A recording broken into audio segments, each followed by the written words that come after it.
Muy buenas tardes.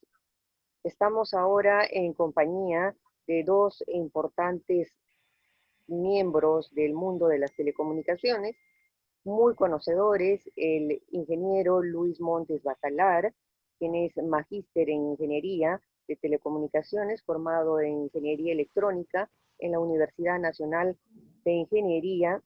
Actualmente se desempeña como presidente del directorio de IDENELSA, también es consultor del DIT, fue miembro del directorio de Electropuno y del Instituto Geofísico del Perú. Fue director ejecutivo del Fondo de Inversión de Telecomunicaciones, es profesor de la Pontificia Universidad Católica del Perú y de la Universidad Nacional de Ingeniería. Por otro lado, está con nosotros Raúl Galdo Marín, gerente general adjunto de Vitel, abogado y doctor en Derecho por la Pontificia Universidad Católica del Perú.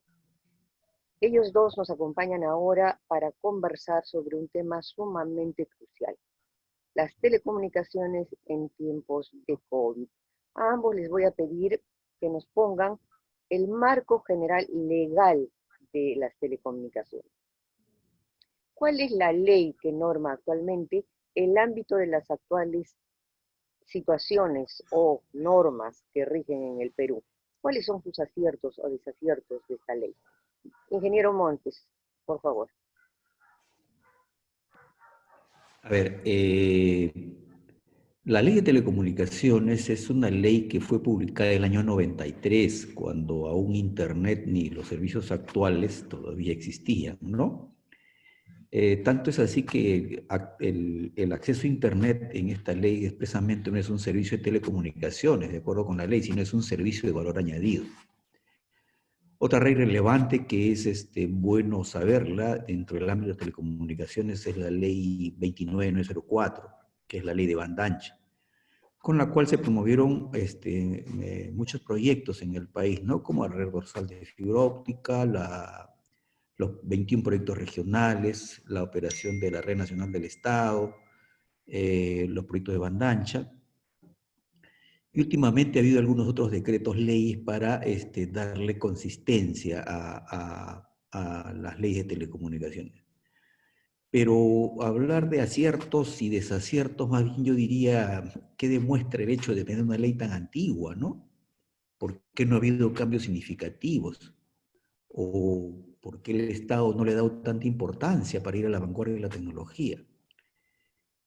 Y creo yo que habría que mejor hablar de la implementación de proyectos que de la propia ley, ¿no? Porque de la solución de los problemas que surgen en el camino, pues hay un contexto muy cambiante, ¿no? Y las normas siguen a la tecnología, no es que uno primero norma y luego viene la tecnología. Las normas van a necesitar actualizarse cuando evolucione la tecnología. Pero creo que es mucho más importante los objetivos que éstas manifiesten, o sea, que las normas manifiesten y que luego se puedan evaluar y seguir de manera que sean factibles, ¿no? Entonces, yo creo que esto es a modo muy grande lo que Muy creo general. que estamos mirando en general lo de la ley de telecomunicaciones, para mirarla así en forma muy macro para ver las telecomunicaciones, ¿no? No sé si eso responde a la pregunta que usted me realiza. Doctor Galdo. Sí, gracias.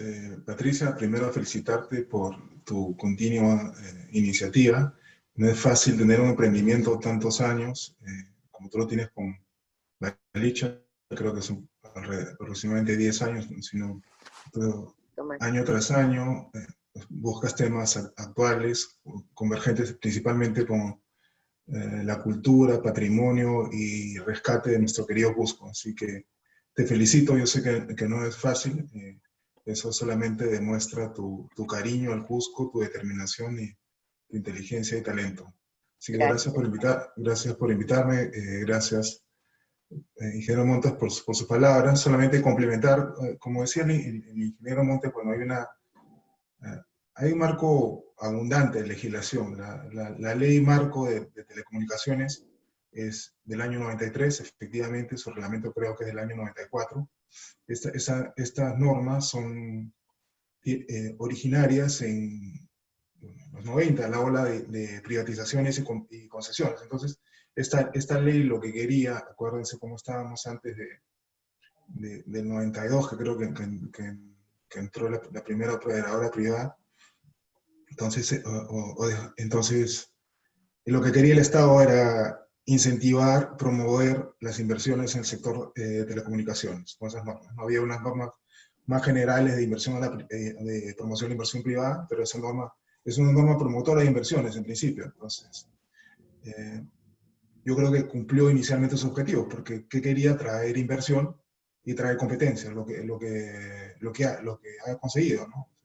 Estamos en el año 2020 y hay 4 operadores activos que tienen servicio directo de infraestructura, y hay operadores que tienen, no operadores propiamente que operan servicios, pero tienen infraestructura pasiva, las torreras, las over the top, las que son como Cuymóvil, lo que fue Virgin Mobile. Entonces yo creo que el Estado ha conseguido el objetivo inicial de esa ley, ¿no? Que hay una serie de modificaciones que hay que actualizarla, y yo creo que sí, algunas cosas merecen adecuación a los tiempos actuales. Hay varios proyectos, el ingeniero Montes ha mencionado efectivamente que no aparece el Internet, que ahora todos dicen que es servicio público, que inclusive algunas constituciones que lo han incluido como un derecho fundamental de la persona humana. Entonces, hay algunas cosas que merecen seguramente adecuarse, pero siempre creo, manteniendo esta visión inicial de promoción a la inversión privada y seguridad jurídica, muy importante, ¿no? Entonces, justo ahora que estamos en la época ya, bueno, hay varios concesionarios que ya van a terminar su plazo inicial de concesiones. Es importante el mecanismo que hay ahí y en otras leyes para renovar las concesiones, por ejemplo. Eso podría renovarse, a veces es muy duro, y ahora, más que nunca, después de tanta corrupción, es muy difícil para funcionarios públicos tomar decisiones sobre renovar o no adendas, porque pueden ser luego investigados por Contraloría, por la Fiscalía. Entonces, yo creo que hay que proteger al funcionario público para que tome decisiones más valientes. De repente, ese podría ser un aspecto de la norma para actualizar. Además, lo que ha mencionado el ingeniero Montes, hay algunos proyectos que están circulando ya desde el año pasado, muy pocos técnicos. Lamentablemente, el Congreso también está manoseando el tema con proyectos que no tienen ningún tipo de carácter técnico, ¿no? Otra norma que me parece muy importante es una posterior, ¿ya? Yo creo que es la del 2014, la Ley de Fortalecimiento de las Telecomunicaciones, que lo que quería era promover el despliegue de la infraestructura, ¿no? Principalmente el tendido de antenas. Entonces, esta norma lo que permite, porque sigue vigente, es que los operadores puedan presentar su expediente ante la municipalidad, y la aprobación debería ser automática, ¿no? Uno presenta el expediente completo, con los planos, la ubicación donde va a estar la antena, el título de propiedad, alquiler, los detalles de la operadora, y debería ser automática la aprobación para la instalación de la antena. Claro, si uno presenta seguramente en el centro histórico de Cusco, no sé, tiene que ser uno bien cabezadura. Si lo va a presentar en la Plaza de Armas, obviamente es automático siempre y cuando uno respete los requisitos, porque la fiscalización debería ser ex post. Es decir, la municipalidad va a fiscalizar cuando inclusive la antena pueda estar en construcción, ¿no? Pero lo que ha sucedido en la práctica en muchas municipalidades es que han ignorado esta norma. Entonces, ellos tienen su propio TUPA u otros dispositivos, ordenanzas, donde de manera arbitraria, porque va ilegal, dicho sea de paso, porque está contra la ley, establecen requisitos ex ante, es decir, que no se puede instalar antenas si antes no se pasa por el Ministerio de Cultura, bueno, que estaría bien más regresando un poco sobre todo, ¿no? Y una serie de requisitos que no están incluidos y que no era la intención del legislador que lo estuvieran, ¿no? Entonces, porque lo que hace es retrasar la instalación de antenas. Tenemos un déficit, y después lo veremos más adelante, de 30.000 antenas, ¿no? Y eso obviamente incide después en la capacidad y en la velocidad, etc. Entonces, esa norma que tenía como origen absolutamente positivo, promover, fortalecer la instalación y la implementación de infraestructura, no se ha cumplido a medias, ¿no? Entonces, Lo que en la práctica sucede es que las municipalidades muchas veces niegan, también hay un miedo de los vecinos que bueno, todos sabemos esta leyenda negra sobre las antenas, entonces eso también promueve actitudes políticas de los alcaldes en muchas ciudades, en muchos municipios. Nosotros como Vitel hemos tenido una serie de problemas, los seguimos teniendo para la instalación de las antenas, que son uno de los requisitos imprescindibles para que haya mayor conectividad. Entonces, yo creo que más que modificar esa norma, de lo que habría que hacer es cumplirla, ¿no? Es cumplirla. Si la ley te dice que la presentación y la aprobación es casi automática y que después fiscalizas, deberías hacer eso. Y lo que sucede en la práctica es que muchas veces las empresas privadas, como Vitel y las otras, han tenido que interponer denuncias por barreras burocráticas ante el INDECOPI. Y su inmensa mayoría, salvo seguramente algún tema de falta de formalidad de prestación de los requisitos, han sido favorables. Pero ya es un entorno de conflicto, no se trata de eso, se trata de que todos aportemos, ¿no? Y que si el Estado le ha dicho al privado, puedes instalar bajo tal marco jurídico, se cumpla. Entonces, yo creo que hay otra serie de normas, ¿no? En general, hay una serie de normas solamente que están obsoletas por el plazo de tiempo que deberían derogarse, ¿no? Pero esas dos normas creo que son entre las más importantes o principales de lo que es la legislación de telecomunicaciones. Yo les haría una repregunta a ambos, aunque parezca reiterativa. ¿Cuál es el punto más flaco de esta ley para tener una adecuada, eh, un adecuado orden en el servicio de telecomunicaciones en el país? ¿Cuál es el punto más débil? Yo ya los he Entendí oído a la los pregunta dos. porque parece que hubo un pequeño... Y no lo escuchaba desapareció bien. de momento Sí. de pantalla. Sí. Preguntaba que cuál es el punto más flaco de esta ley. Ya ambos han dicho su punto de vista, pero a manera reiterativa yo quisiera que quede claro de parte de los dos cuál es el punto más flaco. Pareciera que desde el punto de vista de los operadores, el punto más flaco sería la tramitología para el acceso a determinados eh, fines, tanto en políticas municipales o estatales. Desde el punto de vista de la ingeniería, ¿cuál es el punto más flaco de la ley? A ver, yo diría que toda ley cuando se hace tiene un fin, tiene un objetivo específico, ¿no? Y justamente para eso se hacen las leyes, para que cumpla cierto objetivo específico que se busca, que a lo mejor es el entrampamiento. Pero sucede es que a veces en el Perú hacemos leyes a medida, ¿no? Por ejemplo, un decreto municipal tiene casi el mismo rango que un decreto legislativo, que una ley. Entonces, lo que dice el doctor Galdo es cierto, ¿no? Pues yo voy con todos los permisos del MTC, del Ministerio, del ANA, de arqueología, pero llego al pueblo X y el pueblo X dice, no, por aquí tienes que tener otro escenario, ¿no? No vas a poder poner por X o sea motivo de acuerdo a una cuestión municipal y entonces eso puede entrampar muchas veces la ejecución de los proyectos. Yo diría que lo que tendríamos que realizar y lo que creo que falta mucho, es un esquema de sensibilización en los proyectos, ¿no? Cuando se realizaron los proyectos regionales, hicimos todo un esquema de sensibilización en muchos de los pueblos. Lo que sucede es que a veces cuando uno está sentado en un escritorio piensa que todo es fácil en las zonas más alejadas del país y no es tan sencillo a veces llegar porque interrumpes costumbres, interrumpes algún tipo de situación no prevista, algo que nunca les había sucedido, está todo de una manera tal que que se hace que el poblador pues, vaya a cambiar, ¿no? Así como ahora esto del coronavirus, va a ser un nuevo escenario para poder empezar a hacer redes, no es tan sencillo, ¿no? Anteriormente teníamos pues redes en las cuales era suficiente con darles voz. Hoy ya no es así.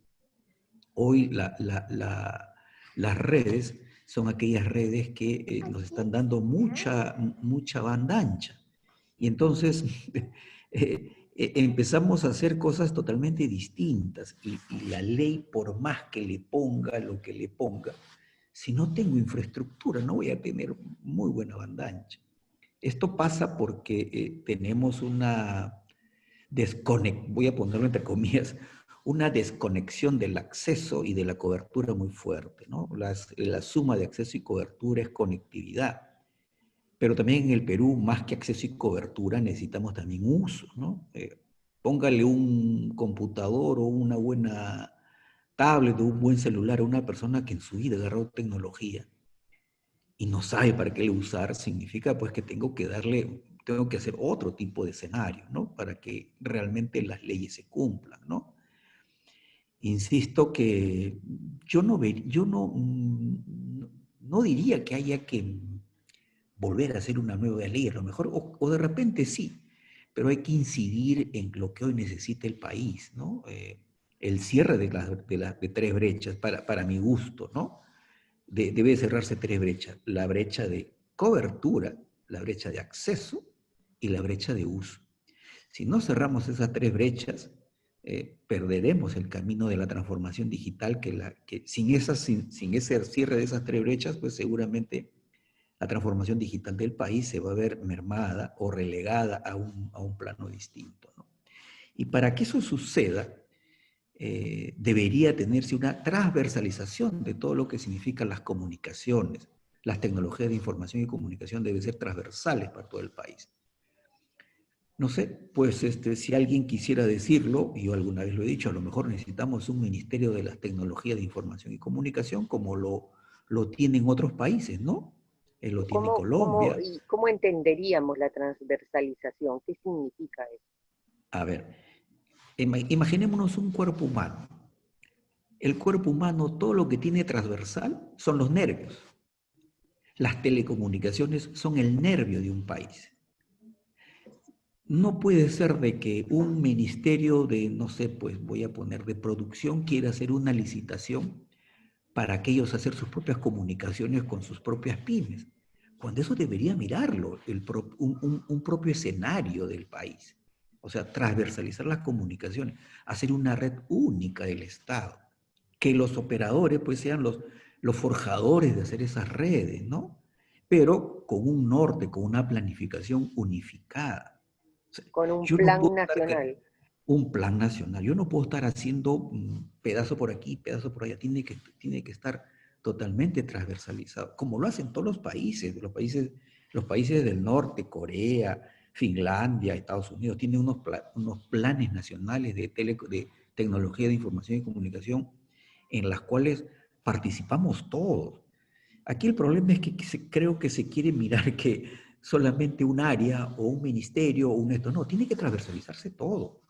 Todo hay que transversalizarlo. Si no se transversaliza las TIC en este país, vamos a perder el tren de la transformación digital. Insisto, para que ese tren empiece a caminar, debemos cerrar esas tres brechas, la de cobertura, la de acceso y la de uso, en lo Doctor que es Galdo, TIC. gracias. Doctor Galdo. Bueno, sí, respondiendo a la pregunta, para que haya sobre qué es lo que yo modificaría, cuál sería el punto sustantivo que podría mejorarse en la ley de telecomunicaciones, que es la ley marco, yo diría que garantizar en principio la seguridad jurídica para que haya inversiones, ¿no? Porque no hay transformación digital si no hay conectividad. No hay conectividad si no hay infraestructura. Y no hay infraestructura si no hay operadores. Y no hay y para que haya operadores tiene que haber inversión. Entonces, el Estado tiene que garantizar evidentemente hay otros aspectos menos sustantivos de la ley que que seguramente merecen actualización, pero yo creo que esa ley tiene que seguir el objetivo principal inicial, que es decir, promover la inversión privada y la competencia, que finalmente lo recaen en el bienestar del usuario. O sea, después conversaremos de tarifas, tenemos tarifas bastante bajas comparadas con la región, ¿no? Entonces, yo creo que hay que darle seguridad jurídica al inversionista. Cómo hacerlo ahora es menos duras las normas para la renovación de las concesiones, ¿no? Y ahora son bastante duras, es muy difícil que se renueven las concesiones y en ese sentido, ¿cómo le pueden pedir al inversionista que cierre la brecha digital, bueno, levante esas 30.000 antenas, complete la red de fibra óptica, penetrar en las zonas rurales que lo necesitan, si no tiene tranquilidad, no tiene seguridad jurídica? Yo creo que eso es fundamental. De acuerdo, entonces tenemos dos aspectos que tienen que decidirse desde un punto de vista, sin duda, político. Es una decisión política que se tiene que dar para enfrentar ambos rubros. La transversalidad obviamente es una decisión política y el dar tranquilidad a los inversores también es una decisión política. ¿De Así es. quién? Del Ministerio de Transportes y Comunicaciones, del Estado, del Congreso, ¿de quién? Bueno, primero es un partido que jugamos todos, ¿no? Evidentemente hay dos organismos rectores, creo que son el Ministerio de Transportes y el OCITEL, ¿no? Actualizar la ley pasa por el Congreso, ¿no? Pero quien promueve normas técnicas son estos organismos, ¿no? También el FITEL, donde ha estado el ingeniero Montes, seguramente lo conoce bastante bien. Entonces, y obviamente con apoyo del sector privado a presentar normas técnicas que tienen que ser aprobadas por organismos políticos, pero que sean tratados técnicamente, ¿no? Sí, yo creo que es fundamental que actuar en conjunto y en menor rango los municipios, cuando les dan normas, tienen que cumplirlas. Ahí no hay que cambiar las normas. Siempre toda norma es perfectible y echa la ley, echa la trampa, ¿no? Pero ya ha habido un cambio sustantivo en las normas y no hace reciente para el despliegue de la infraestructura y simplemente se hace caso omiso de las mismas, ¿no? O sea, no se trata de que los operadores instalen antenas en lugares arqueológicos, culturales. Lo menos que queremos en un país de una riqueza tan grandiosa, tan generosa respecto a los restos arqueológicos es perjudicarla. Pero eso creo que los operadores ya son operadores maduros y conocen perfectamente las provisiones de las normas, pero donde no hay provisiones hay que facilitarla, hay que evitar la bendita tramitología y eso parte de todos, ¿no? Ingeniero. A ver, yo lo que creo y es que si un país no tiene una visión hacia dónde, cómo se quiere posicionar, o sea, primero tiene que tener una visión, luego de esa visión hacia dónde quiero ir, cómo quiero ser, qué es lo que quiero ser como país, y luego de esa visión hay que hacer cómo debo llegar a eso. Pues sin eso, pues por mucha norma que haga abajo, mucha ley que haga abajo, no sé dónde voy a ir, ¿no? Entonces, me da la sensación desde que hace muchos años no hay una visión de lo que significa país desde el punto de vista de transformación. No tenemos una visión específica, ¿no? El año 2012 nosotros hicimos un plan nacional de telecomunicaciones, imagínense el 2012, y que todavía no se termina, que son los proyectos regionales, la red dorsal, el 911, el SISMATE, cerca de, no estoy seguro si eran como cerca de 50 o 40 y tantos proyectos que el año 2012 se empezaron a formular.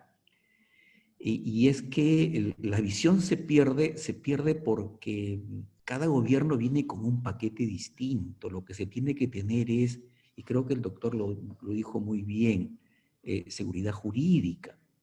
Pero para tener seguridad jurídica significa que debo tener un norte, una visión. Si no la tengo, ¿qué pongo como norte? Lo que se me ocurre como plan para pasar los 5 años, ¿no? Como gobierno. Entonces, mi feeling va de que se tiene que hacer un plan nacional grande, fuerte, que no solamente sea de 1, 2 ni 3, sino que siga un derrotero por varios años.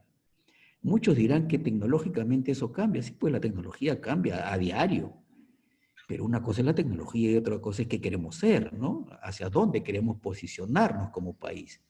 En este instante, como país, pues hemos perdido muchísimos puntos. El año 2012 llegábamos con una penetración, en teoría, no estábamos entre los 5 o 6 primeros puestos, no menos, estábamos creo que en el 5.º puesto en Sudamérica, en lo que era penetración.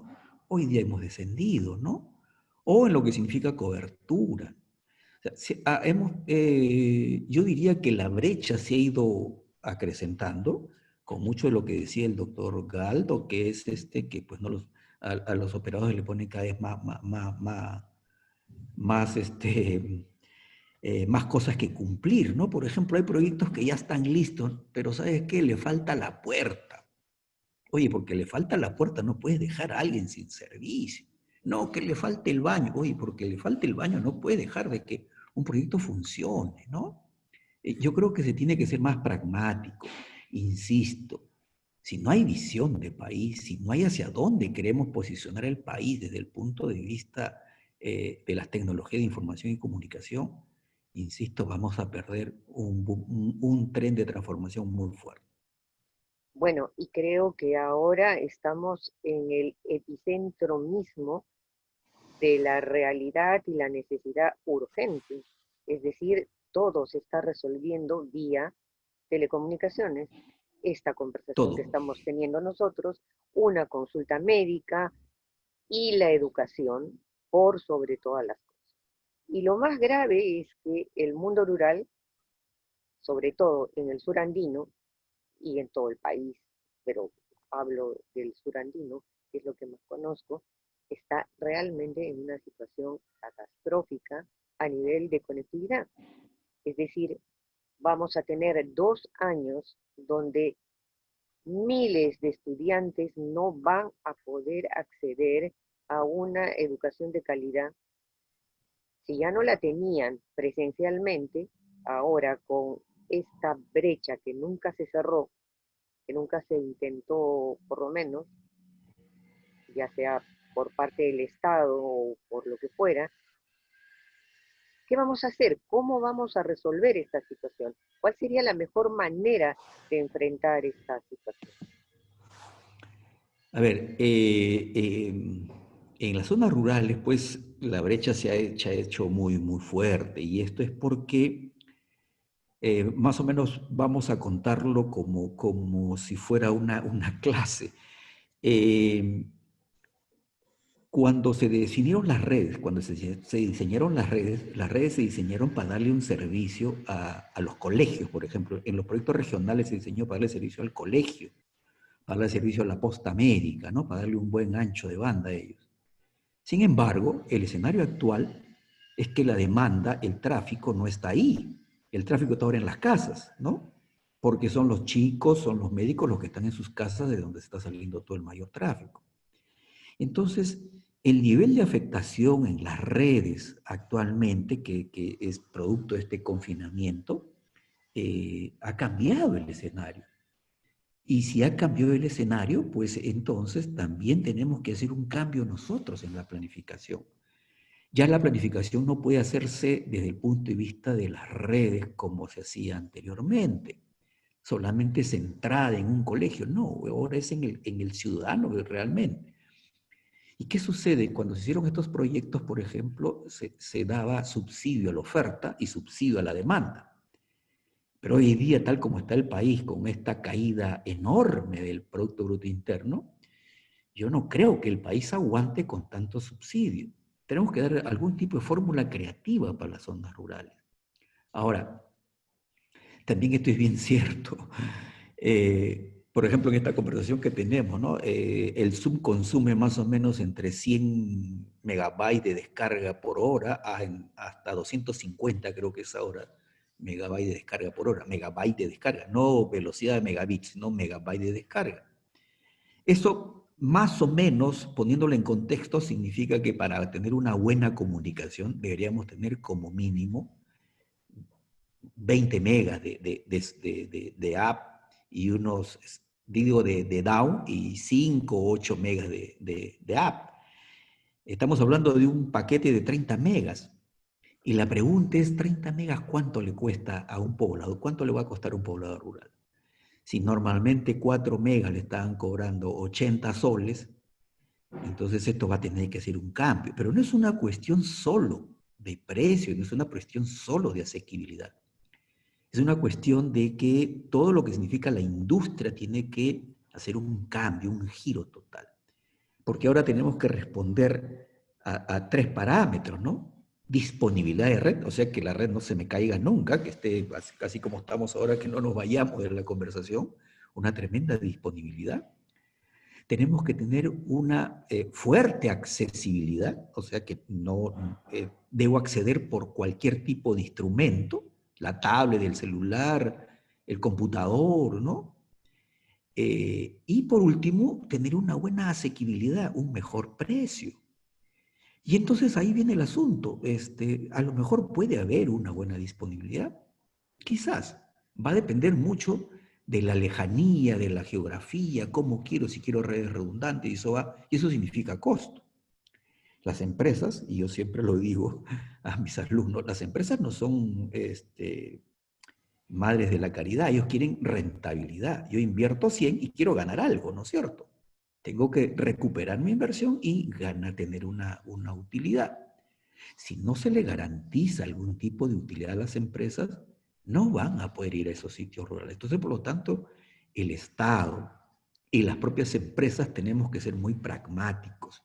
Yo siempre he propuesto que para hacer esto se deberían juntar los operadores, el Estado, las universidades, para hacer un triángulo en el cual saquemos la mejor conclusión de cuál debería ser el mejor escenario disponible, el mejor escenario accesible y el mejor escenario asequible, o sea, de precios. ¿Cuánto podrá pagar? O sea, yo me acuerdo haber hecho el año 2012, inicio del 2012, me va el 2012, haber hecho por el Cusco justamente, cuál es el DAP, la disposición a pagar. Y la disposición a pagar en esa época salía entre 5 y 8 soles. Zona rural. Zona rural. Ahora, 5 soles, ¿qué significa para el señor? Un montón de plata. Si paga por la luz eléctrica, paga 3 soles. Y me acuerdo mucho que ponerle solamente un UPC que le aumentaba la electricidad en un sol, me dijeron, no, te devuelvo porque se me ha aumentado casi el 30% de mi factura. Claro, un sol de 3 soles es 30%, ¿no? Entonces es imposible hacer eso. Entonces tenemos que hacer algún tipo de cambio, tenemos que ir a ambas, la universidad, el Estado, las empresas, hacer un triángulo, pero un triángulo tripartito muy bueno en el cual ambos pongamos lo mejor de nosotros y no nos peleemos. O sea, en la zona rural no vamos a encontrar competitividad por más que queramos. Solamente seguramente va a ir uno o ya 2 operadores, pero que haya aunque sea uno para que exista conectividad. Pero si no lo hay, entonces, ¿de qué estamos hablando? Y otro problema que sucede en el Perú en general es que somos muy dispersos geográficamente. Las redes cuestan muy caro, pero muy cara por la dispersión que tiene, ¿no? Si no me equivoco, en el Cusco hay cerca de un poco más de 9.000 poblados rurales, ¿no? Tiene como 93 distritos, ¿no? Sí, como sí, 93 distritos, 13 provincias, 9.797 localidades, cerca de 370.000 viviendas y una población como de 1.200.000. Pero hay un dato muy curioso. ¿Cuál es el dato muy curioso? De que hay cerca de 6.875 pueblos con menos con menos de 60 habitantes. O sea, hay entre 1 y 27 viviendas por poblado. Entonces, eso ya nos da, nos da a decir de que pues tenemos que hacer algún tipo de red totalmente distinto. Entonces, no podemos pensar las redes de forma tradicional. El escenario de una red de última milla, de una red backhaul, de un transporte, de un data center, de una red para llegar a la gran red de Internet, tenemos que cambiarlo. No es como estamos pensando anteriormente, esto ha cambiado. Además, hay otro gran detalle todavía, ¿no? Que la capacidad que tiene la red de transporte, con las mediciones últimas que se tienen, según dicen, está sobrada. Entonces, el asunto ya no está en la red de transporte, a lo mejor si no está en la red de acceso, en las redes locales.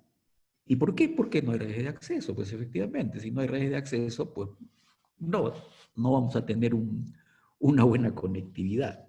Entonces, hay que trabajar mucho en eso, ¿no? Doctor Galdo. Bueno, complementando las ideas y respecto a la pregunta de la brecha digital entre lo urbano y lo rural, hay una situación actual, ¿no? Que es la situación de emergencia producto del colapso de la economía y el colapso sanitario que ha originado el COVID-19, ¿no? Entonces, esta pandemia, ¿qué es lo que ha hecho? Ha evidenciado aún más la gran brecha digital que hay entre las ciudades y los centros poblados, los centros rurales. Porque es cierto que la digitalización en ciudades como Lima, en sectores medios o altos, técnicos, están utilizando ahora más que nunca la tecnología, ¿no? Prueba de ello es este Zoom que estamos teniendo nosotros, ¿no?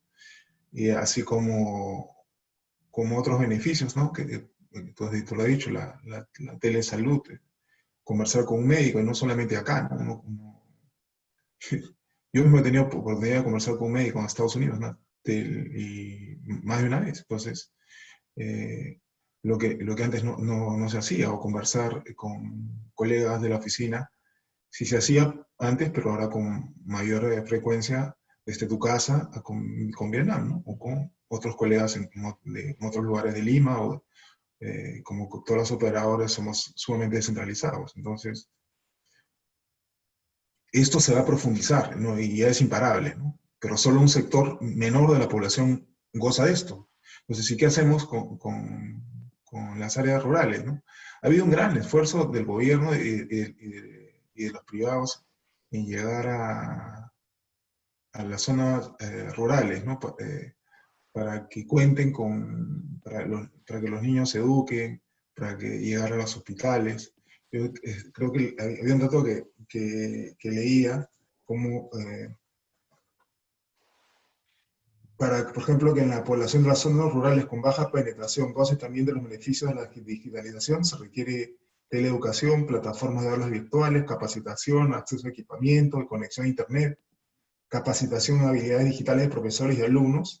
De los 53.506 centros educativos del Estado, solo el 12.03, solo 12.000, perdón, 13, el 22% cuenta con Internet, y el restante, el 78% no cuenta. Entonces, y obviamente esa distribución es mucho más diferenciada en los centros rurales, ¿no? Entonces, ¿cómo hacemos?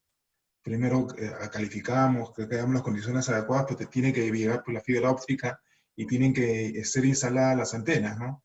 Y lo que decía el ingeniero Montes, es sumamente caro llegar a lugares alejados, ¿no? Ni qué decir, por ejemplo, y con la geografía, que por un lado es tan linda, que el Perú ha sido tan bendecido por la generosidad de su geografía, también es muy accidentada para el despliegue de la infraestructura, ¿no? Y lo que lo hace más caro. Y el ingeniero ponía bien unos ejemplos. Hay centros poblados. Nosotros como Vitel solamente llegamos con 3G y 4G, solamente banda ancha. Tenemos más de 30.000 kilómetros de fibra óptica. Y llegamos a 16.000 centros poblados, que lejos es el operador que más llega, porque esa fue parte de la filosofía de la empresa, pero aún así el camino a recorrer es gigante. Por ejemplo, leía que el medio de comunicación que más llega a las zonas rurales es la radio, ¿no? El 70% ya de las zonas rurales tiene radio. Pero no es un medio tan idóneo pues, para teleeducar, mucho más educativo, pedagógico, es algo visual, ¿no? Como el internet, o inclusive la televisión, que menos hogares lo tienen, creo que era 25%. En las zonas rurales, es cierto que la gente tiene teléfonos. Había otro dato que recogía fin de que en las zonas rurales, mira, el 85%, no es bajo, por familia, tiene un teléfono. Quiere decir que la familia accede a través del teléfono, pero la mayoría todavía de esa tecnología es 2G, ¿no? Entonces llega solamente con voz. No llega, no tiene solamente el 5% tenía internet en esas zonas rurales. Entonces, ¿qué es lo que hay que hacer? Hay que seguir desplegando más infraestructura. Entonces, la tramitología tiene que ser menos dura, desaparecer, simplificarse, ¿no? Y tiene que haber mayor seguridad, pero aún así tampoco, imagínate que sea sumamente sencillo instalar, pues, hay otros países, ¿no? Como en el África, donde no te piden permiso para nada, ¿no? O en algunos lugares de Asia, donde hay mucha pobreza, al contrario, el inversionista está más que bienvenido. Entonces, solamente te dan la concesión y es título habilitante para que tú despliegues tu red de fibra y levantes las antenas. Entonces, sería idear algo así con operadores maduros. Eso no va a haber, pero aún así que lo hubiera, seguramente esas facilidades, esa simplificación, sería aprovechada más por los operadores en centros urbanos, porque aún cuando llegara el costo es muy alto. Entonces, tú puedes llegar a lugares muy lejanos y creo que el centro poblado es definido como aquel que tiene al menos 500 habitantes. Por eso te decía, tenemos un registro nosotros que damos de 16.000 centros poblados, pero hay otras comunidades, caseríos, eh, que tienen, no sé, pues mucho menos habitantes. ¿Cómo llegas hasta ahí, tiendes la fibra, levantas las antenas, pero es imposible que después que vayas a recuperar tu inversión, ¿no? Entonces, si en el Estado, o sea, es titánica, como te digo, la tarea por nuestra geografía, ¿no? Tan diversa, tan dispersa. Entonces, ahí es importantísimo el rol que privado solo no puede, Estado solo tampoco puede, ¿no? Todos, Sí, gobierno yo, central, gobierno regional, gobierno local, operadores, tenemos que hacer algo, tenemos que reducir esta brecha porque otra vez la pandemia lo ha evidenciado, pero en estas situaciones es monstruoso ver cómo niños se acercan a la parte más alta del cerro para que le llegue el internet o no tienen internet, no tienen tablet. Entonces, es muy complicado y ciertamente no es sencillo, va a requerir mucha inversión, mucho tiempo, son billones de dólares que hay que poner en infraestructura. Pero hay que empezar, ¿no? Hay que empezar, pero tienes que darle garantías al inversionista. esto me recuerda un poco a mí experiencias vividas en el Cusco. La luz eléctrica no llegó a Cusco, provincias, distritos alejados del Cusco, sino hasta casi los años 80 del siglo pasado. O sea, Cusco se electrificó en su mayoría en las zonas rurales muy tardíamente y creo que está pasando lo mismo con la brecha digital. La Pero no, brecha eléctrica fue cubierta por una decisión política del Estado. O sea, fue cuando se formaron las empresas de Electro Perú que se decidió políticamente que se debía entrar llevando la electricidad y que después se convertirían en empresas privadas o paraestatales. ahora, de esa época ahora, hay pues mucha agua ha corrido por el puente y también mucha corrupción se ha vivido paralelamente. Tenemos otros escenarios, otras situaciones, pero una realidad tan cruda como la falta de luz que teníamos en ese entonces. Yo me acuerdo que nosotros teníamos que encender un motor a querosene porque teníamos o a motor, a gasolina, a partir de las 6 de la tarde y el resto de la población tenía vela. Estoy hablando de los años 80 del siglo pasado, o sea, no hace mucho. Y ahora tener la brecha digital es exactamente igual, exactamente la misma situación, porque siguen con velita, porque tienen un celular que tiene 2G, que es igual que estar con una velita, o menos, o con un mechero a querosene. Los que somos de la sierra, del sur, sabemos qué es eso, perfectamente. Así estamos digitalmente. O sea, ¿cuál es la decisión política que tiene que tomar el Estado, el gobierno en este momento para que esa brecha se acorte ya? Porque vamos a perder 1 año y medio de clase en el surandino. ¿Qué se tiene que hacer, ingeniero Montes? A ver, yo puedo decir algo muy, de repente un poco, voy a ponerlo así, un poco duro, ¿no? El Cusco, eh, yo llegué a empezar a hacer proyectos en el Cusco el año 91, cuando se llegaba por microondas, las microondas, la torre de estación de microondas que está en la Avenida El Sol, esa la instaló mi equipo, mi grupo en esa época. Entonces, ¿qué significaba? Significaba de que teníamos que dar un salto cualitativo. Solamente el ponerle fibra óptica al Cusco ya fue un salto muy cuantitativo. Hoy, el proyecto de la red regional es un proyecto que le va a dar un salto bastante cuantitativo. Lo que pasa es que al parecer no le están dando fuerza igual a lo que tiene Vitel instalado en el Cusco, ¿no? La inversión que al menos yo dejé establecida y que ya estaba listo ese proyecto en el año 2015, yo no sé por qué no funciona ese proyecto.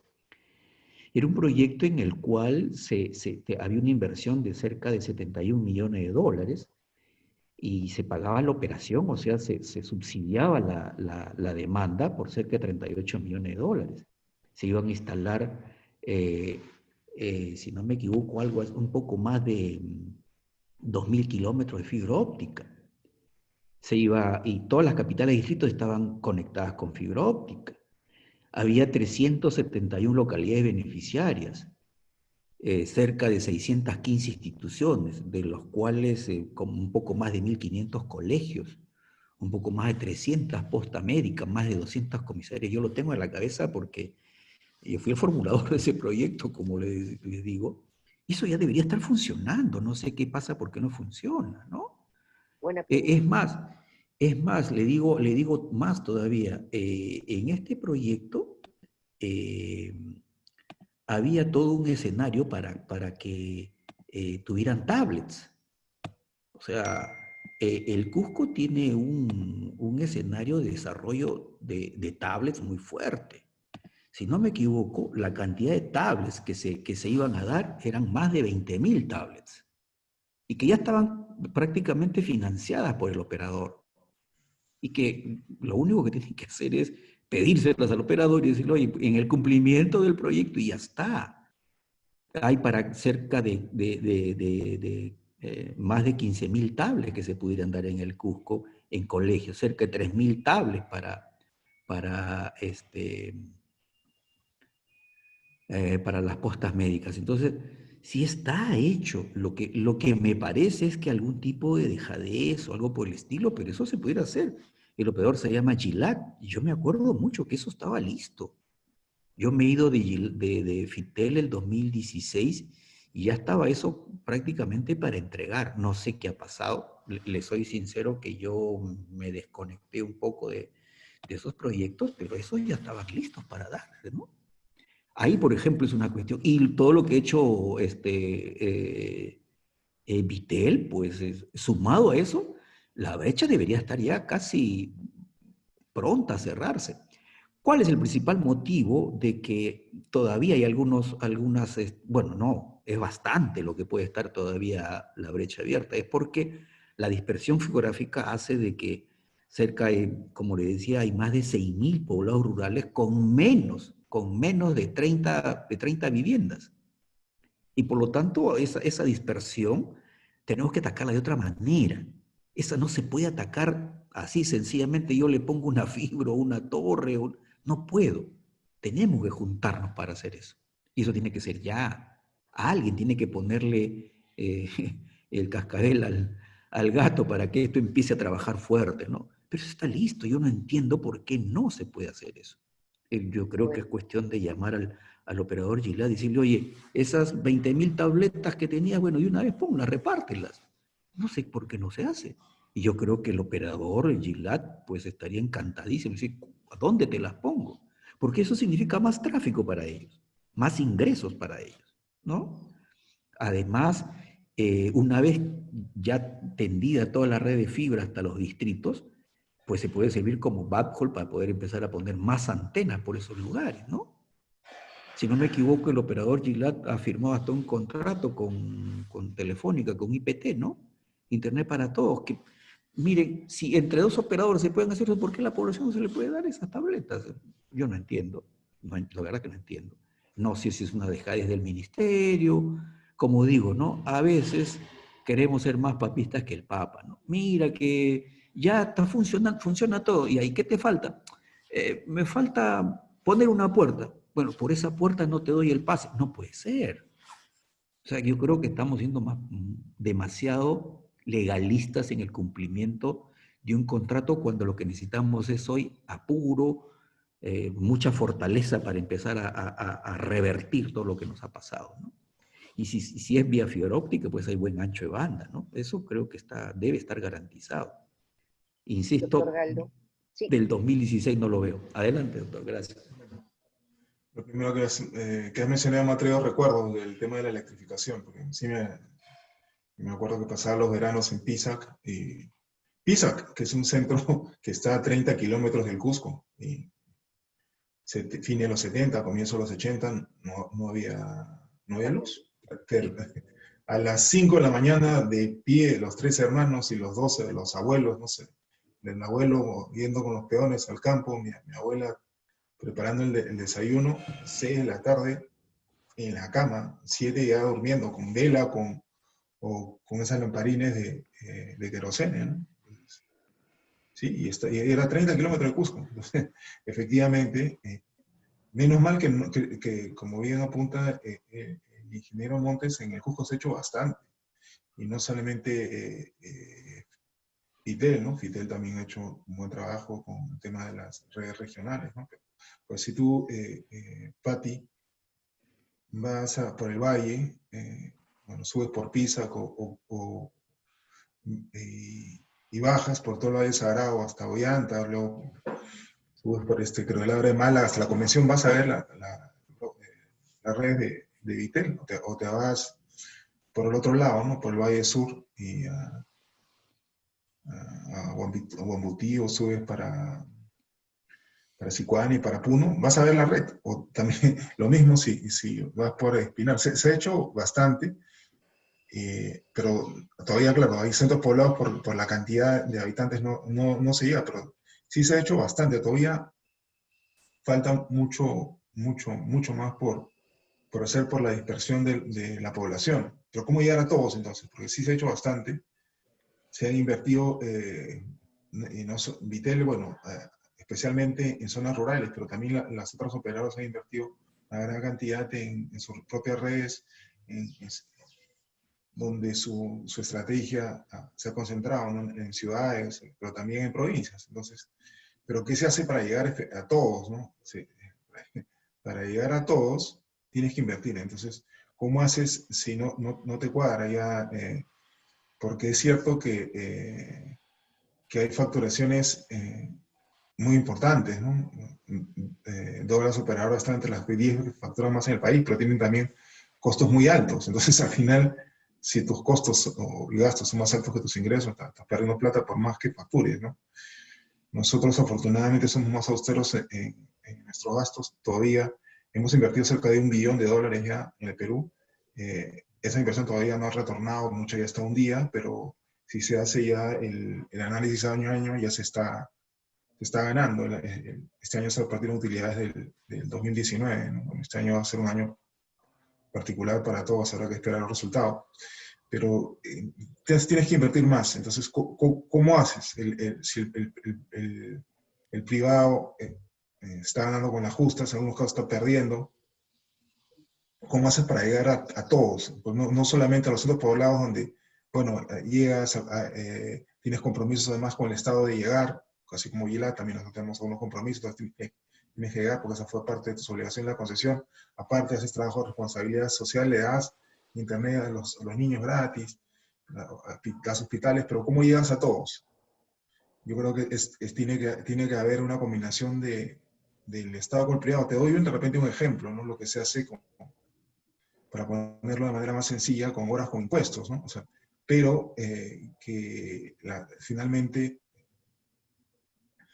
el dinero que utilizan, no sé, si tú hacías Arequipa, ese puente Chili, que es una gran obra que han hecho ahí en Arequipa, no sé si tú la conoces, creo que es la más conocida en Arequipa, es un puente que interconecta bien todas las áreas de distrito de Arequipa, pero hay varios ejemplos de obras por impuestos. Finalmente, ese dinero no es de la empresa privada porque se juntan varios inversionistas o empresas privadas y, por ejemplo, ponen un pozo de 10 millones. ¿Ya? Ese 10 millones sí sale de su flujo para hacer un puente, un colegio, un hospital, pero finalmente lo recuperan del impuesto a la renta, ¿no? Hay ciertas normas, es periódico, no puede reponerlo todo, pero implica para el inversionista sí tiempo y un flujo de caja, ¿no? O sea, sí implica un costo, pero también buena parte lo asume, o la parte sustantiva, diría yo, lo asume el Estado. Finalmente le dejan de pagar el impuesto a la renta, pero es un mecanismo que trae resultados, porque el Estado sabe gestionar, sabe administrar, tiene logística, y eso es claro, por ejemplo, en la pandemia, ¿no? Nos ha faltado acá logística, no se puede hacer un buen planeamiento en la pandemia si tienes cálculos, partes de un cálculo errado de cuánta gente se enferma, ¿no? Entonces, cuántas vacunas, cuántas pruebas traes, ¿no? Entonces, es lo mismo, en general, el privado es mejor gestor que el Estado. No es que el Estado no pueda ser un buen gestor, claro que en algunos casos lo puede ser, pero el privado siempre va a ser el mejor gestor. Entonces, yo no sé, y el ingeniero Montes de repente luego podría aclarar, por ejemplo, que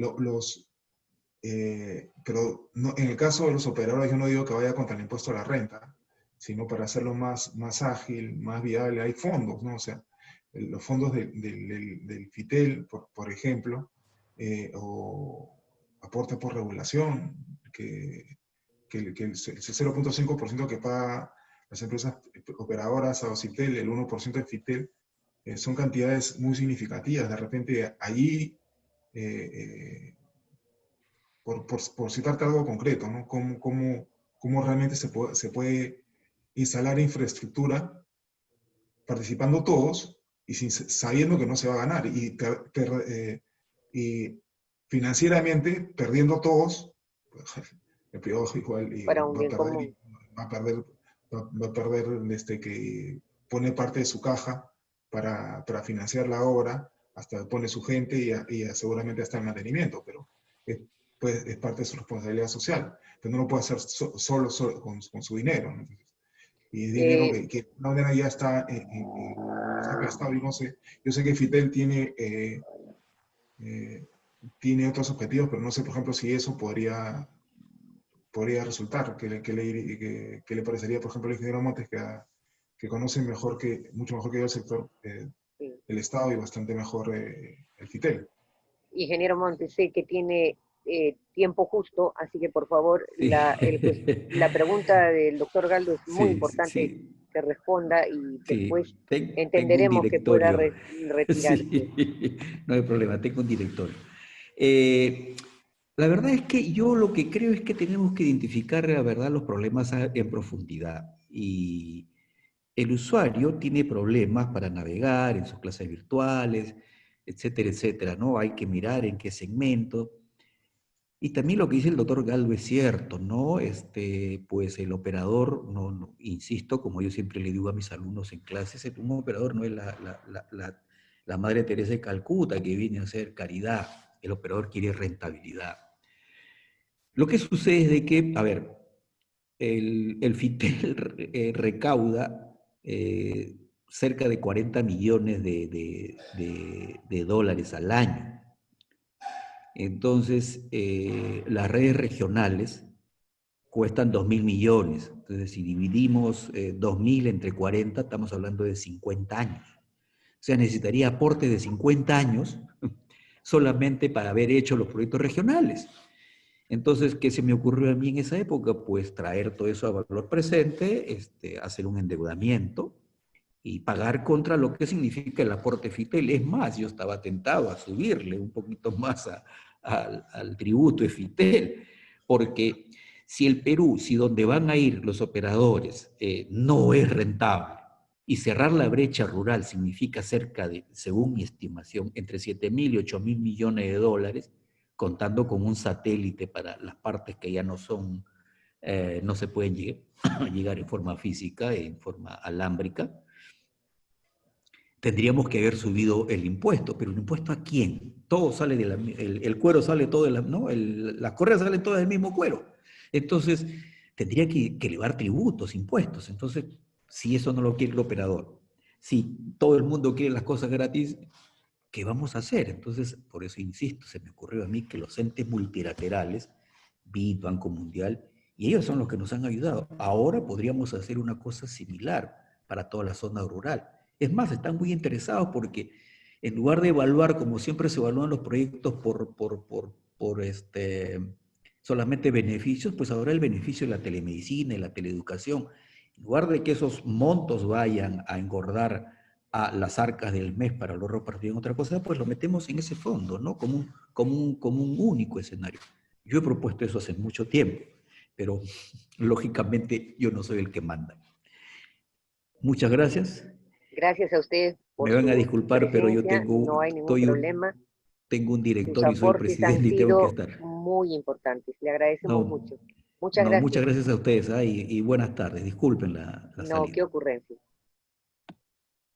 Sí, seguimos conversando aquí con el doctor Raúl Galdo y hay temas que todavía quedan en el tintero, como por ejemplo el, este problema de la atención al cliente. Se ha convertido prácticamente en una tortura para los usuarios del- de los de la telefonía celular, del internet, el pelear con las contestadoras, con las máquinas, eh, con las altas y bajas de tensión. ¿Por qué el servicio en la zona rural es de tan mala calidad? ¿A qué se debe? Bueno, son dos puntos, ¿no? El primero, respecto a la calidad del usuario. Bueno, eso lo mide permanentemente el OCIPTEL, ¿no? Sí, hay quejas de muchos, para muchos operadores. Nosotros no somos la excepción, pero creo que somos los que, no, lo dice el OCIPTEL, somos los que menos quejas tenemos y también proporcionalmente, no es porque tengamos menos usuarios, vamos a contarlo de esa manera, ¿no? O sea, es algo en el que hay que trabajar. La mayoría de empresas operadoras trabajan con call centers, terceros. Nosotros trabajamos directamente con nuestro personal. De repente capacitar más a la gente, porque sí, es reiterado, manifiesto la disconformidad de los usuarios, ¿no? Ellos también pueden recurrir a OCIPTEL principalmente, ¿no? Para sus quejas, pero hay que cambiar de actitud, hay que capacitar más a la gente, creo. Respecto al tema del servicio en sí, ¿por qué en algunas zonas puede ser malo o no tan bueno, bueno, igual, hay dos cosas, ¿no? Igual tocarlo ahora con el tema de la pandemia y la prepandemia y la pospandemia, ¿no?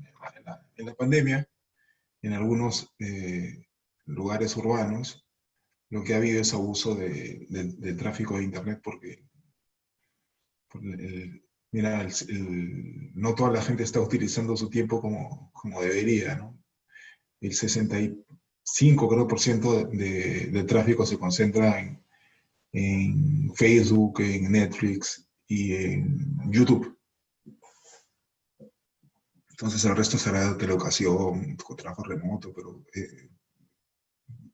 pero hay mucha concentración pues, de la red. Esos aplicativos demandan mucho del espectro de la red, entonces hacen que el tráfico sea más lento en las ciudades, ¿no? En los centros, y hemos hablado de las zonas rurales, no es que en la pandemia se ha evidenciado más el impacto de la transformación digital, ¿no? Porque ahí todavía la brecha es muy alta, pero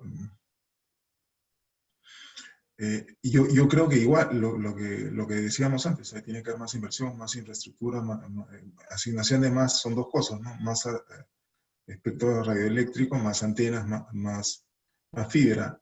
Aún así, también hay en algunas zonas que podría atribuirse a